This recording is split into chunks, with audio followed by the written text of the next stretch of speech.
Is Sons of the Forest the greatest survival game of our time? Just the fact that we're asking the question might tell you it's not just a bit of alright, it's a proper blinder. Well, after lobbing more than 100 hours into the final release, I'm chuffed to bits to tell you it's bloody good. But don't get it twisted, it ain't without its faults. The quality of life improvements are bang on, but the deeper you get into the Sons of the Forest, the more you clock onto the fact that they left a few ripe apples on the tree. So put the kettle on and grab a cuppa as we dive headfirst into this horror show. Sons of the Forest kicks off with a cliche opening, a bit of a yawn that makes you wonder if they're just trying to mug you off with a sequel that's a complete cash grab. There you are, once again, having a bit of a tumble from the sky, but this time in a helicopter, landing smack bang on an island chock-a-block with cannibals. But this time, your gig is to track down some posh billionaire twats who've done a vanishing act. Lucky for us, the story ain't content with just trotting out the same old crap as last time, but instead it gives an immediate new lease of life. The first addition to the Sons of the Forest, and one that is a proper godsend for solo players, is the addition of some bloke called Kelvin. You heard that right, my old muckers. Kelvin, who's had the misfortune of crashing down with you, is now part of your slave labour. And this poor old chap will take orders like fetching logs or sparking up a cosy campfire. Now, in survival games, beside nosing out the storyline, your main gameplay loop is to build a fortress tight enough to keep the bogeymen at bay. And that's where our Kelvin comes in, shining like a new penny. Back in the original, scrounging up materials was a right pain in the arse, but Kelvin here, he turns it all on its head, becoming a right nightmare for tree huggers, hacking away at the forest that the howling you hear in the background could be that of Greta Thunberg. But don't go thinking it's all a walk in the park. Me and my lassie mate here, for example, took hours to build our base up, even with Kelvin lugging the timber about. So on to the base building then. This time around we're dealing with a proper beefed up version compared to the original The Forest. You've got complete control here, plonking down individual logs to prop up your gaff with struts and pillars and create epic fortifications. I reckon some of you creative nutters will knock up some right bachelor pads, but let me just say, building my own little Fort Knox out in the sticks was a satisfying affair, especially with all those peckish humans sniffing around trying to crash the party at every turn. So there is always that initial risk-reward gameplay that goes on. And as you're gallivanting around the island exploring caves and whatnot, you'll stumble upon these nifty blueprints for extra bits and bobs to stick in your fortress, like this blinding Vegas-style Jesus cross that I set up. Top drawer it is. There's a whole treasure trove of traps to rig up too, but here's where my first moan comes into play. A lot of these traps, they feel about as useful as a chocolate teapot. One type of trap in particular can wipe the floor with the enemies using next to no resources to build, mainly because the cannibals coming at you are about as sharp as a marble, walking into them blindly as their head just gets whipped off from their shoulders. Is where Sons of the Forest might have dropped the ball, if you ask me. Now, the cannibals, they're a sight to behold, I'll give them that, looking like some unholy mashup of Joan Rivers and Iggy Pop. Mutated, scary to lay your peepers on, and the variety will keep you on your toes, no doubt about it. First up, you've got the speedy ones that could give a squirrel a run for its money as they clamber up trees. Then there's these little babies that'd have the Alabama courts doing a double take as you're hacking your way through them in their dozens. And down the line, you run into these proper nightmares on legs. I'm talking about the big bruisers with more arms and legs than you'd find in a Chinese organ chop shop. But here's the issue. Every last one of them is all about the up close and personal. Not a single one thinks to nick your health with a bit of poison, spit at you to blur up your vision, or take a flying leap at you from half a mile away to keep you guessing where they're coming from. No, they just barrel at you, swinging for the fences, and as you tool up with better gear and armour, they stop becoming a scare and start becoming more of a nuisance. The further you get, the less you're checking over your shoulder, and the horror vibe, it starts to wear thin, turning these baddies more into a swarm of flies at a picnic than the stuff of nightmares. And between you and me, that might just take a bit of the edge off the scare factor compared to the game's original. The next bit that's got us all gabbing for better or worse is the map. It's huge, and yes, that's what she said. It's an absolute monster, my pedigree chums. So having a nose around the island is a proper treat. There's a maze of caves to explore, all marked on a handy GPS, which is a blessed relief from the scribbles they called a map in the first game. And tucked away in these nooks and crannies, you'll find all sorts of loot, new tools, items, and those crafty blueprints. But it ain't all beer and skittles. Every cave you duck into feels about as distinct as a dodgy knockoff at a street market, with not much in the way of wow moments. Plus, there's a bit of a blunder with the map, not ticking off which caves you've had a wander through, so after you've been at this for 50 odd hours, you'll start mixing up which holes you've poked into, like a dirty little Essex boy, and you'll likely end up visiting the same spot more than you'd care to fancy. You'll be using golf carts to get around the place as it's so large, and that in itself makes the island feel kinda empty. Now, giving it a go in co-op is a real laugh, proper knees up material, but even that's got its quirks, especially when you're exploring. Say one of your mates nabs a solar panel, a rare bit of kit for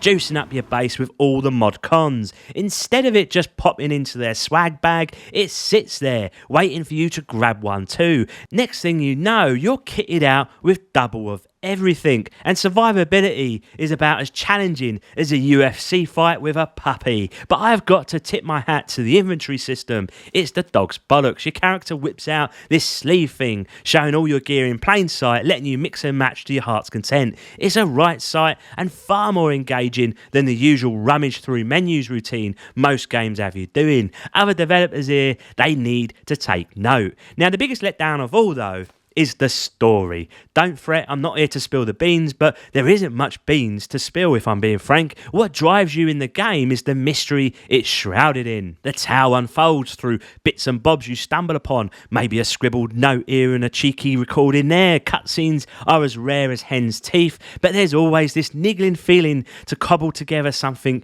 in this island's mad puzzle and figure out what the bloody hell is going on. And actually, this is what drives you forward. But here's where the plot gets a bit muddled. It's like trying to find your way in London without a map. Take my mate here, for example, the absolute muppet. Thought it'd be a laugh to chop up this NPC, thinking she was one of the local cannibals. Ended up having to restart the whole bloody game as we wondered what importance she would carry going forward. And then there's the caves. You could be moseying along only to find out that you're missing items needed to progress. Miss one tiny clue and you're left scratching your head, resorting to a cheeky Google search to figure out your next move. Like this one time we needed some gizmo to open a door. We traipsed all over miles and miles only to be told you're missing an item. Brilliant, right? But what item? How's a bloke supposed to know? Ended up Googling again only to find out that we needed a pickaxe from a cave we'd already been through but missed the first time around. So it's back we go, trekking across the island for a solid 20 minutes just to nudge the story along.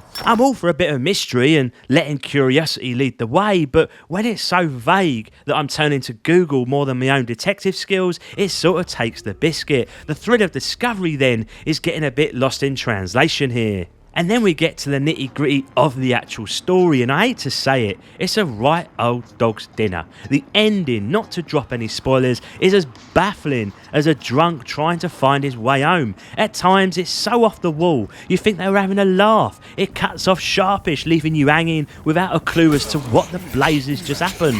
1 minute you're down in the depths of a cave, next you know you're up on the surface squaring off against the boss, and then out of the blue all the other characters pop up like they've just been down the pub and the whole shebang. It feels like the developers wouldn't know how to organise a piss up in a brewery. It's a right mess, a chaotic ending to a game that had you all geared up for something special in the beginning. To be perfectly blunt, it feels half-baked, like they've tried to leg it out of early access, learning to run before they could walk. On the graphics front though, Sons of the Forest is a right Bobby Dazzler. It's leaps and bounds ahead of the original, making for a view that's both stunning and gives you the heebie-jeebies. The way the sunlight darts through the trees is bang on the money, and when night falls, it's pitch black, just as it ought to be, with only your torches or fire pits holding back the dark. The underbrush and trees are thick as thieves, proper immersing you in the wild. Chopping down a tree is a real treat early on too. It breaks and falls just like it should, making you feel like a proper lumberjack. Other bits I was chuffed with include how the seasons mess about with your surroundings,